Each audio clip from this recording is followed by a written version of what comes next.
There is a tragedy unfolding in the Church of Jesus Christ in our generation, and it is so common, so normalized, so thoroughly woven into the fabric of modern Christian experience that almost no one recognizes it as tragedy at all. Millions of people are gathering every single weekend in buildings they call sanctuaries, and the music swells to a crescendo designed by engineers who understand acoustics and emotional response, and the lights shift and pulse in colors chosen by production teams who have studied the psychology of crowd engagement. And the people lift their hands, and the tears fall, and the atmosphere is electric with something that feels powerful and real and transcendent, and they call it the presence of God. And I am here to tell you, with the full weight of Scripture and the full grief of a broken heart, that in tens of thousands of these gatherings God is not there. He is not there. The electricity you feel is not the consuming fire of the God who spoke to Moses from the burning bush. The emotion that rises in your chest is not the holy terror that caused Isaiah to cry out that he was a man of unclean lips. The euphoria that washes over you when the chorus hits its peak is not the Shekinah glory that caused the priests of Solomon's temple to fall prostrate on the ground because they could not stand to minister. What is there, in too many of our churches, is something far more dangerous than nothing, because nothing would at least be honest. What is there is a counterfeit. We have engineered the feeling of God's presence without the reality of God's person, and we have done it so skillfully, with such professional excellence, that the people do not know the difference. And what is most devastating of all, they are not asking the question. We have built a God made entirely of feelings. He demands nothing. He offends no one. He confirms every decision we have already made. He is enthusiastic about our goals and supportive of our lifestyles, and available whenever we want him, and conveniently silent when we would rather not hear from him. He is comfortable. He is safe. He is utterly, completely, absolutely unlike the God of the Bible. The God of Abraham, of Isaac, of Jacob. The God who is a consuming fire, the God before whom the seraphim veil their faces and cry, "Holy, holy, holy," without ceasing. The God who struck Uzzah dead for steadying the ark with an unconsecrated hand. The God who told Moses that no man could see his face and live, that God has not changed. Not one molecule of his eternal being has softened or accommodated itself to the preferences of the 21st century church. He is the same. We are the ones who have changed. We have exchanged his glory for a production.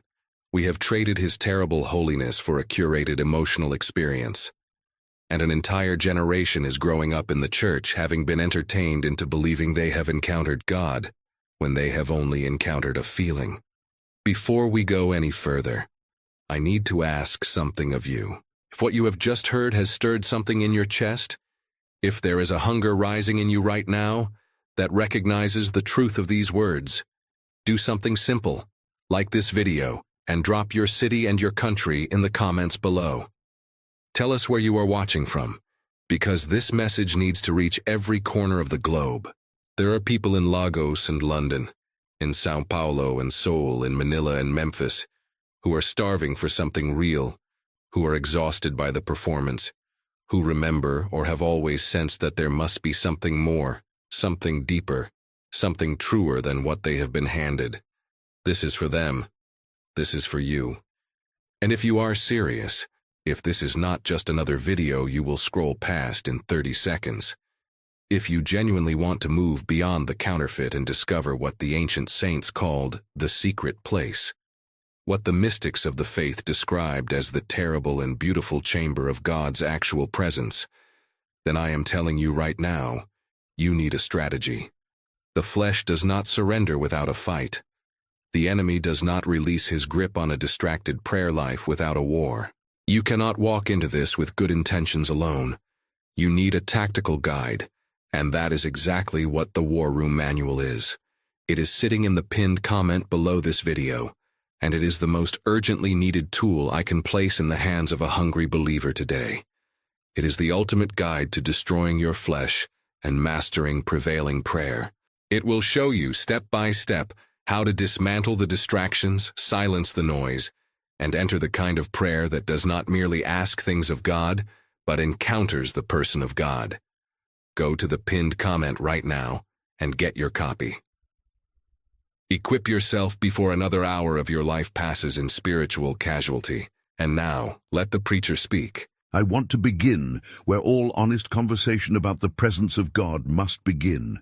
And that is with a question so simple it sounds almost naive, and yet so devastating in its implications that most Christians spend their entire lives avoiding it. The question is this: have you actually been in His presence? Not the feeling of His presence, not the emotional warmth generated by a skilled worship team and excellent acoustics. Not the communal euphoria that comes from being in a room full of people singing the same words at the same moment. I am asking about the real thing. I am asking about that terrible, transforming, utterly unmanageable encounter with the actual living God that leaves a person permanently altered, that ruins them for lesser things, that makes all the pleasures of this world taste like ash in the mouth because they have tasted something so infinitely superior that nothing else satisfies. Have you been there? Because if you have, you know that what passes for worship in most of our churches is not even in the same category. And if you have not, I want to spend the next several thousand words leading you to the door, because the door exists, it has always existed, and it stands wide open and almost no one is walking through it. Let me take you back to a moment in history that I believe is the most theologically significant architectural event in all of human record. I'm speaking of the moment when the veil of the temple was torn. You know the verse, Matthew's Gospel, chapter 27, verse 51. And behold, the curtain of the temple was torn in two, from top to bottom, from top to bottom. This is not incidental. This is not decorative theology. This detail, the direction of the tearing from top to bottom, is the Holy Spirit screaming at us across the centuries that this was an act of God and not of man. No human being tore that veil from the top. God Himself, at the moment His Son yielded up His Spirit on the cross of Calvary, reached down into history and tore the barrier between the Holy of Holies and the rest of humanity from top to bottom. And the meaning is so staggering that we have spent 2,000 years failing to live in the full reality of it. That veil was not decorative fabric. The Talmudic sources and the traditions of the rabbis tell us that this veil was approximately 60 feet tall and 4 inches thick. Some accounts suggest it was so heavy that it required 300 priests to handle it. It was woven of blue and purple and scarlet thread, and it hung there as the most unambiguous architectural statement in the ancient world. Beyond here lies the presence of God, and you may not enter because you are not holy enough, because the sin that runs through your blood like a corrupting river makes you incompatible with the perfect holiness that dwells in that chamber, and the penalty for unauthorized entry is death. Year after year, one man, only one, the high priest, wearing bells on his garment so the other priests could hear whether he was still moving or had been struck dead, would enter with the blood of an animal, and he would make atonement for the sins of the people, and he would come back out, and the veil would fall back into place, and the separation would continue. This was the arrangement.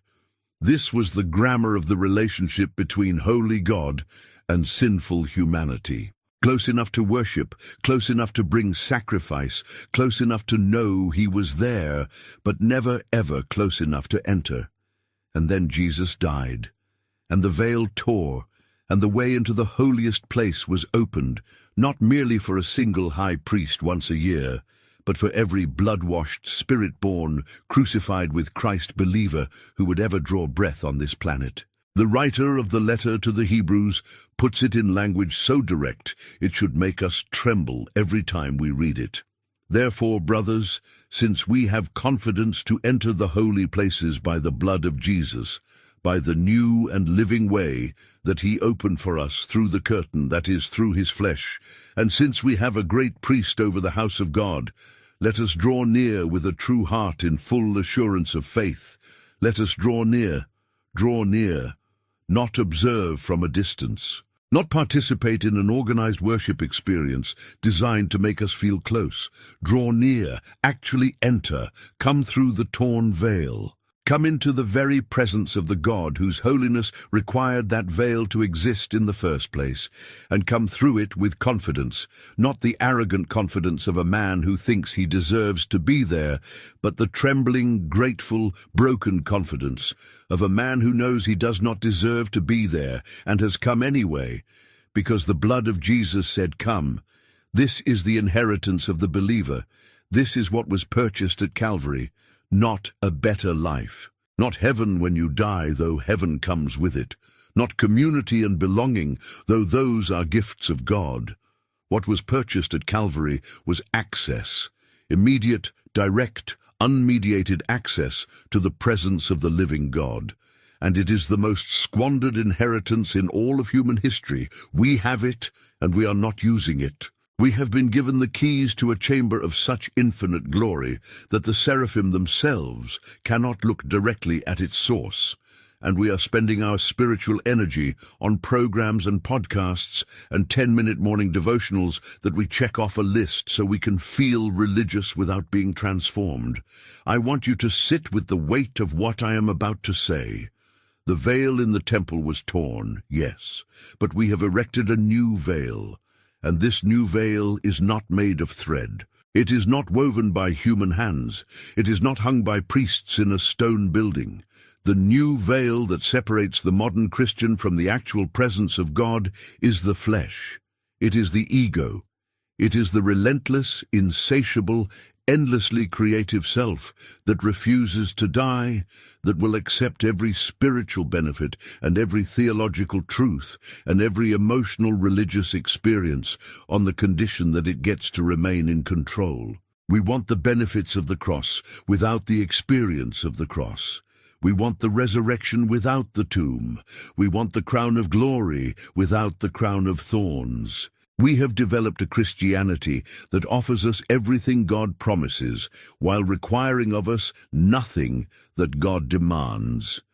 And the result is a church full of people who have a form of godliness but deny its power, who have the language of intimacy with God without the reality of it, who can speak beautifully about the presence of God in a Sunday school class without having spent a single hour alone in that presence during the preceding week.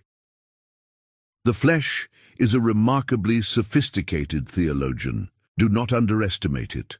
The flesh does not come to you with obvious temptations in the prayer closet. It does not arrive wearing red and carrying a pitchfork. It comes dressed as reason. It comes wearing the clothing of practicality. It says, "You have responsibilities. You have a family to feed and a career to manage and emails that need responses and commitments that are more tangible and verifiable than some mystical experience of divine presence." And when you do manage to enter the prayer closet, the flesh does not leave. It comes with you. It brings an agenda. It wants to use the time with God to feel better about itself, to receive affirmation, to present its list of needs and desires, to treat the throne room of the Almighty like a drive-through window where you place your order and wait for fulfillment. The flesh wants an experience of God that costs it nothing. It wants the electricity of perceived divine encounter without the annihilation of self that real divine encounter always produces. Because here is what the flesh knows, even if we do not. To truly enter the presence of God is to die. Not physically, but the self dies, the agenda dies, the pride dies. The carefully constructed image we have built and presented to the world and even to ourselves dies because it cannot survive even a single moment of genuine exposure to the holiness of God. When Isaiah saw the Lord high and lifted up, his immediate response was not gratitude, it was not excitement, it was not the emotion we chase in our worship services. His response was, "Woe is me, for I am lost, for I am a man of unclean lips, and I dwell in the midst of a people of unclean lips, for my eyes have seen the King, the Lord of hosts. Woe is me! This is what true encounter with God produces. Not comfort, not affirmation. First, devastation. First, the total collapse of every pretense of self-sufficiency and self-righteousness. And only after that, only after the seraph has touched the burning coal to the unclean lips, only after the purging, comes the commission. Here am I, send me. We do not want that order. We want to skip directly to being sent. We want the calling without the cleansing. We want the ministry without the altar. We want to be used by God without being broken by God. And so we have invented a version of Christianity that accommodates this preference, and we have filled our buildings with people who have never truly been in His presence and do not know they are missing it because the counterfeit is so polished, so emotionally satisfying, so thoroughly engineered to produce the feeling of encounter without the reality of it. I want to be unflinchingly honest about something, because I believe the time for comfortable language in the pulpit has passed. Most of what we call prayer in the modern church is not prayer. It is talking. It is the religious exercise of speaking words in God's general direction, while the mind wanders and the flesh negotiates and the soul remains entirely unmoved and unaltered. We have been taught that prayer is communication with God, which is true, but we have taken that truth and reduced it to the most shallow possible expression of it, which is that prayer is us talking. We have forgotten, or perhaps we never truly learned, that prayer at its deepest level is not primarily an act of speaking, but an act of presence. It is not primarily about the words we generate, but about the God we are standing before. It is not primarily a transaction, but an encounter. And encounter requires something that the modern Christian finds almost impossible to provide, which is silence. Not the silence of the waiting room, or the silence of boredom, or even the silence of meditation, as the world practices it. I mean the silence of absolute surrender, the silence of a soul that has stopped its own noise long enough to become aware that it is standing before infinite holiness. The silence that Job experienced after God spoke from the whirlwind, when Job opened his mouth and said, "I had heard of you by the hearing of the ear, but now my eye sees you. Therefore I despise myself and repent in dust and ashes." This is the silence that leads into His presence. And it is agonizing to achieve, because the flesh will not be silent. The flesh will generate thoughts and worries and to-do lists and memories and fantasies and theological arguments and ministry plans and relationship anxieties. It will produce an endless, exhausting stream of mental noise, and it will use every single item in that stream to prevent you from descending into the place of true encounter. Because the flesh knows, it instinctively and desperately knows, that if you ever truly get quiet before God, if you ever truly push through the noise and the distraction and the spiritual warfare and arrive at that place of interior stillness where the voice of God can be heard, you will never be the same, and the flesh's dominion over your life will be permanently and irreversibly diminished. I am deeply aware, as I speak these things, that there are people hearing this who have tried, who have set the alarm for 5 in the morning and gone to the bedroom floor and opened their Bible and